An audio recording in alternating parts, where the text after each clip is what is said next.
Let's go now to federal Liberal MP, the member for Higgins in Melbourne. She joins us from Canberra, Katie Allen. Thanks for joining us, Katie. What is going on here with Brett Sutton not turning up, the Premier and others focused on whether the media should be chasing him for answers? I mean, he's obviously given conflicting information to the inquiry. I know we get very mixed messages, don't we, Chris, with regards to Premier Andrews. He talks about, I'm completely responsible, I'm in charge, and then when he's asked in the inquiry or by the press, he says, well, I can't answer that question or I don't know the answer. So he kind of treats us a bit like we're dim-witted, which I find quite extraordinary. And the fact that, you know, he still comes out each and every day, and then we're seeing all these sort of explosive emails of misleading by different members of his administration or by the bureaucracy. We're also seeing ministers with the Coates inquiry prepared to say, I don't know, and they seem to think the public will be happy with that. And then we have the media actually pursuing what everyone wants to know. What has happened with this hotel quarantining fiasco, the largest public health fiasco in this country's history, costing us literally billions of dollars, is costing Victorians lives, and it's also putting us all in lockdown. So I just can't believe that he thinks he can get away with this. Well, Brett Sutton told the inquiry that he found out private security was being used at hotel quarantine from the media. He found out, he said, only when problems arose and through the media. Yet emails show he was told about this back in late March. Emails also show that he was supposed to be in charge of this. And we also learned today that he tried to stop those emails going to the inquiry. Surely his position is untenable and Daniel Andrews ought to get rid of him now. Well, the old saying, power corrupts absolutely. We've had a government that seems to feel that it can completely control every single thing that we do. We've been locked up for 23 hours out of 24 hours for weeks, if not months on end, and they seem to think that they can mislead the public. I think it's quite extraordinary. Should Brett Sutton resign, and if he doesn't, should Daniel Andrews sack him?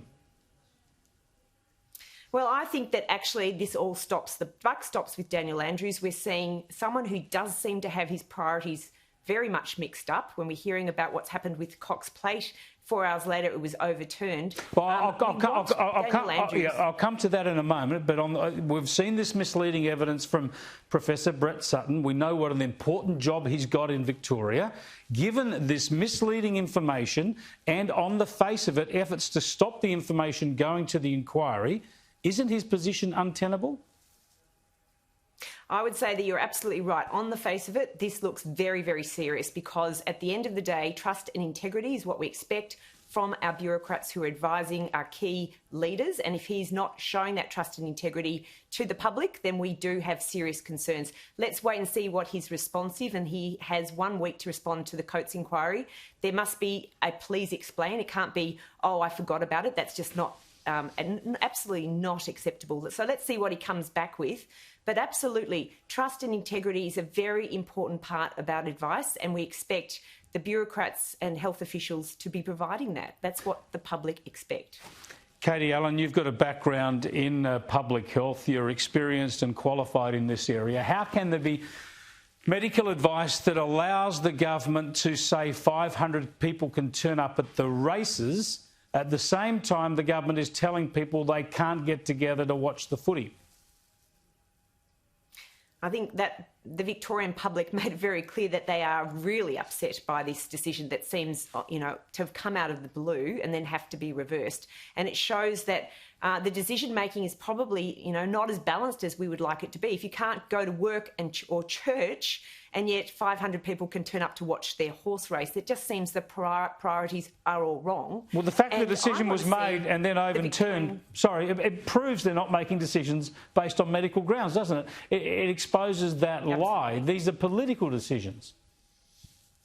That's exactly what's happening. I think that so many of these decisions that have been made seem to be politically driven. I'd like to see much more, you know, a much more rounded, balanced approach. And I'm hearing from my constituents that they want to see how to open up quickly. So in some ways, you know, having people outside isn't a problem. 500 people seems a dramatic increase in numbers, while we've had these baby steps about things that are incredibly important for businesses, livelihoods and people's mental health, and yet suddenly someone who wants to go and watch their horse race, you can have 500 people. It's extraordinary extremes. And what I worry about is the balance in the judgment, the prioritisation of what's important for people's sense of well-being, but also for their businesses. Suddenly to get this quite extreme response, it just shows a lack of balance. And I worry that the Premier is coming out day after day and answering questions which he seems to be just avoiding answering the real questions. We have to wait till someone asks a really tough question before he actually seems to then get defensive and push back on it.